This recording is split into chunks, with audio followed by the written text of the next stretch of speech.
depend capital G, lowercase e, capital N, capital R, the number R, N nữa, capital N nữa, the your capital R,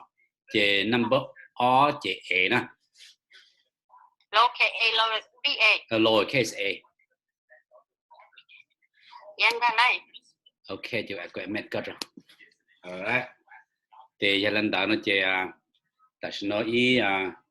anh sister bao giờ từ member nhớ tí North Carolina ý chỗ làm màu ô ý khó registration nhớ chỗ này nó part nó mà nó giải rồi lại bé ô cũng tôi try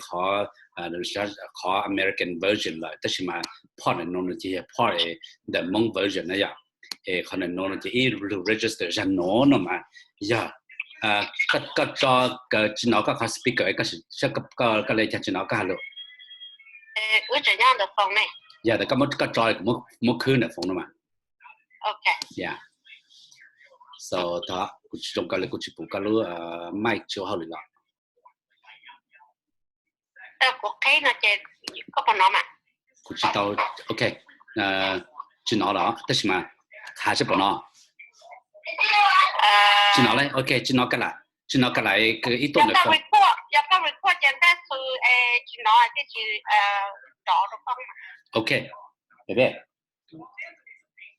Các bạn đi take care nó vậy. Okay. Cái chứ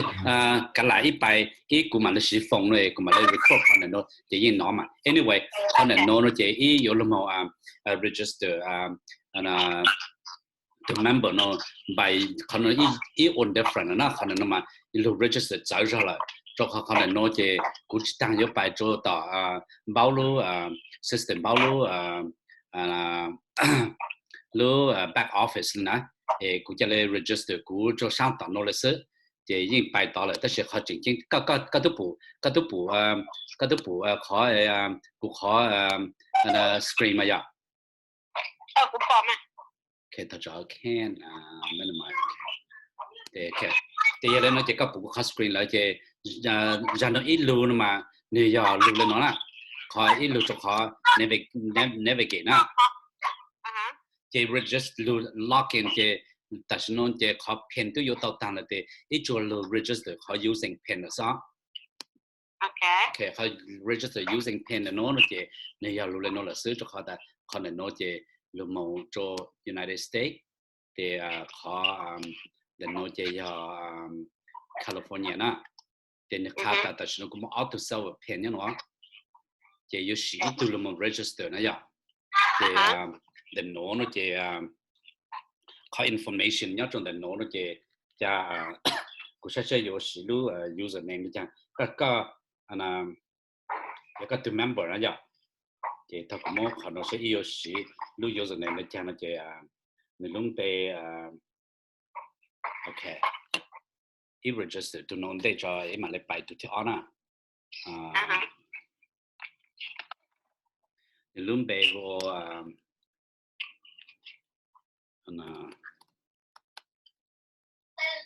cho nhiều okay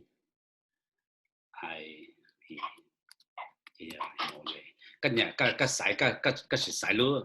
cái sải lúa username cho nên cái nhà lúa trong chả tôi có lo chuyện này bây giờ tôi là tôi cha cái tôi member cái nào chị okay okay giờ là chị cũng mà lại pick ilu username cho nó vậy cũng mà pick cái ta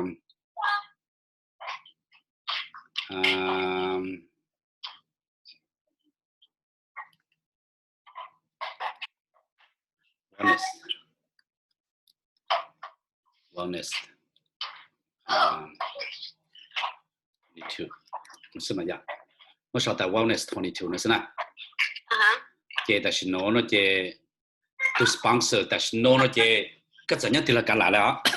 cái sẽ但是nó应该的个 back office 但是嘛一么个路username 叫路讲nó sẽ chỉ như tại là na okay thì cái路username ya lấy cho là BC Steph thì success okay chế giờ nó mà giờ be success chế ít cái còn nó sẽ được tại nó cái nó ta giấy h nó lại phải có mà dạ mà hả bởi cái nó bên nó mà lo dạ mà cái bao này cái chế ta xin nó chế để nó giờ có này giờ chế giờ nó mà khá ta dùng một trò cho tiền này chế ta xin nó sẽ có dùng trò tiền này giờ cái trò sáng đẹp lắm cho pan left straight down đã pan left straight down để ít bài không nó chế straight down bây giờ chế available của nó để cho nó lại giờ ok chế ta xin nó chế nó khá tao cho cả ta ta xin nó cái giờ từ sponsor từ nó tức là cái giờ từ một cái mô place cho tụi nó luôn bề sẽ sáng lab để nó này giờ ok chế cô dùng muốn từ email tạo cho nó cả make sure nó sau đó li mou ok sau đó l ok led more at gmail.com chế nó chỉ có sử dụng từ security password là chỉ sử dụng lại nè ok chế tụi con chơi tụi post sang tôi rồi use nào bây giờ the normal to security cái yếu cái là nhớ từ cái là cái lúc organization sẽ cái yếu register nên từ cho lên từ tao cho cái as long as cái cho nên yếu từ sponsor ha nên lu cho place the right place cái chỉ matter cái yếu phải cho tao chỉ cái thằng yếu phải tao bốn back office lên nó ok yeah có trái mà trái lên nó là cái cụ thể tao bảo cái nó yếu khó cái make sure that be may have a cholen chotu ka pe pau chu da there's a way is easy to be registered chi tang da pe je bai cho ta polling back office na ya je khan no je imo submit bai ha da mo cha no okay je da shi ta kan review khan no ha da no ya nya to United States California stockist the no ya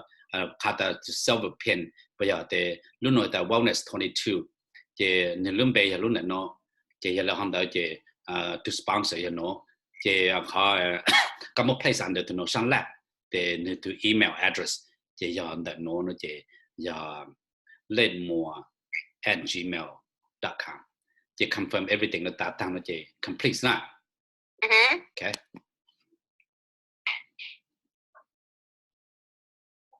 alright chế complete là na chế còn nó mà nó chạy ra lại cái nó chạy ra lại cái bé ô但是被 register 这被 register 上道路了也一样高但是嘛好个被那么 register 那些好用以上这边的养条当了被去包就被到白到被到你们 back office 被嘛来 register 是也可能对路在的我做不知道我到这不知道到了 back office 也可能就扭着脖子被那样 OK 也可能我到可能了这个没上着呢这一张安排 register 一定是 make sure 的搞被那被才来报道的看到要要我们讲的要得进去一图片这图呢要一图要对图 member 了也我们 auto no make sure 个没还被 at the same page 那这 for right now 呢这图呢要你录OK 看到这看到么做 United States 咯这阳光要 California chế chuối từ pin number bởi khá là chuối từ nhau nó là chế từ nó chế cũng giống như register cho từ luôn bề hồ xin nên pomono lu username okay xin một username chế cái cô lại pick up lu username cho nên under a lady on the other side okay chế ta xin nó để cô tao mua pick up lu name thế ra cô yêu cho ta Andy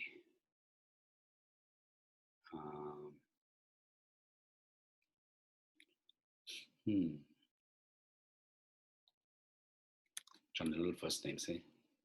Andy nó sẽ bỏ mua lấy từ take na cho mua lấy từ take là chỉ cả là chúng mình take nó để dùng lấy Andy chứ Andy yeah Andy Moreno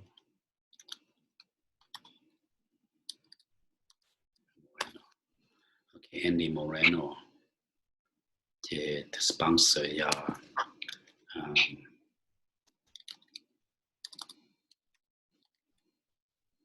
Moreno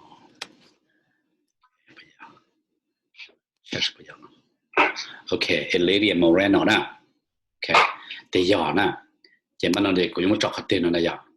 chỉ để Andy để nó lúc trong nó để cũng muốn place số nào là okay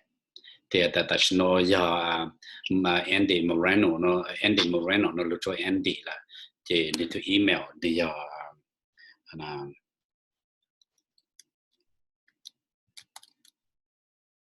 res easy market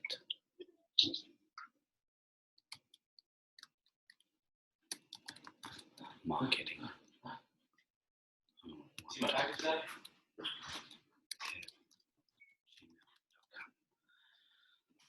double check na yeah Perez marketing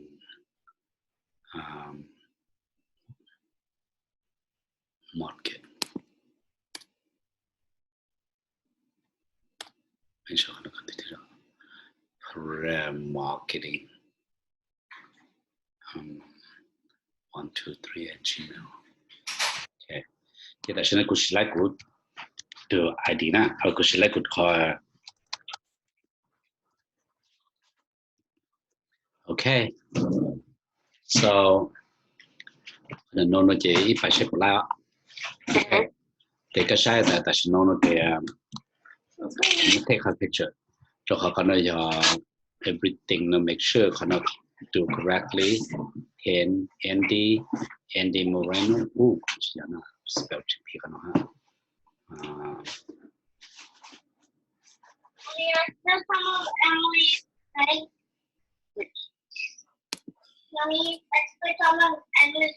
Andy Moreno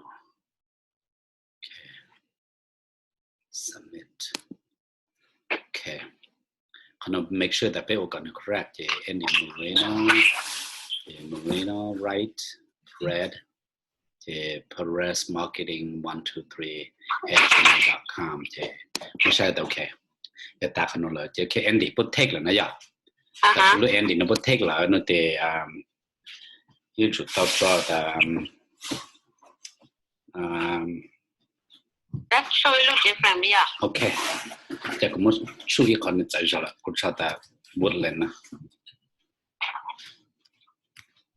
Woodland. Chắc cái lúc city cả sao. Sẽ bỏ lại.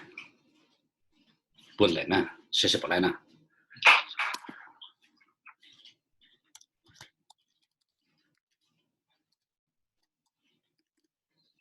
Lúc Woodland cũng nhà nè.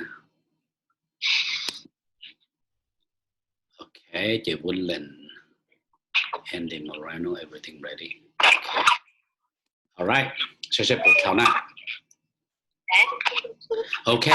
good job. So basically, là mainly thì một question,但是mainly thì chỉ tạo nó chỉ可能要考那被考给被有冇